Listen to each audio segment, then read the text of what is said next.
अगर आप भी चाहते हैं अजय धुन इंटरटेनमेंट का वीडियो सबसे पहले आप तक पहुंचे, तो चैनल को सब्सक्राइब कर ले, साथ में बेल आइकन को दबाना ना भूले, ताकि सबसे पहले हमारा वीडियो आप तक पहुंचे। बोला बोला देवघर वाले बाबा की।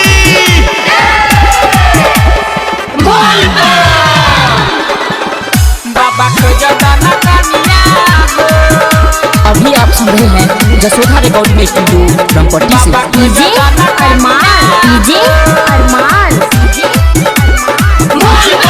हो बाबा को जगा तू कानिया हो, तब चढ़े बतोरा भंगिया हो, तब चढ़े बतोरा भंगिया हो बाबा को जगा तू कानिया हो, तब चढ़े बतोरा भंगिया हो।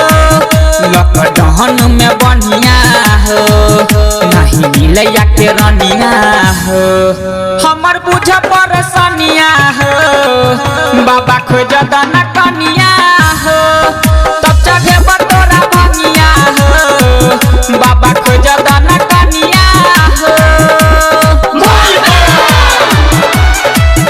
बाबा खोज दाना कनिया हो, बाबा खोज दाना कनिया हो। डीजे अरमान अदापुर हो बाबा लाबा तू लगन, अब लगतै हो मन, झटपट कर हमर तू शादी हो बाबा, तोरे पछया से करै छी हम विश्वास, तब भ जतै हमर आजादी।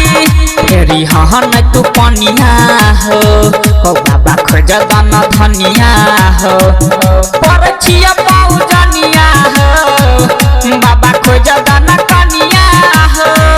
फेरी हहन तू पनिया हो, बाबा खोज दान रनिया हो, कर छिया पप्पू जनिया हो, बाबा खोज दान कनिया हो, तब चढ़े बतोरा भंगिया हो, बाबा खोज दान कनिया हो।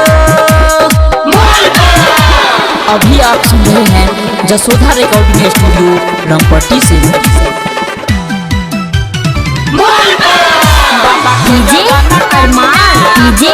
अरमान बाबा खोज दाना कनिया हो,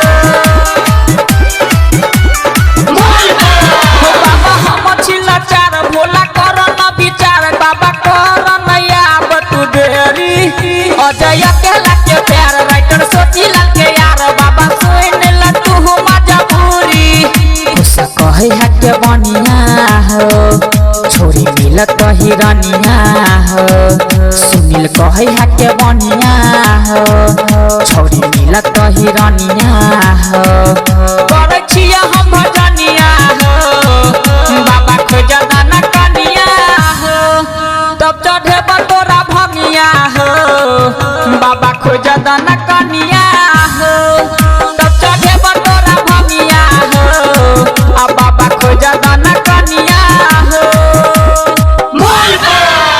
अभी आप सुन रहे हैं जसोधा रिकॉर्डिंग स्टूडियो रंगपट्टी से।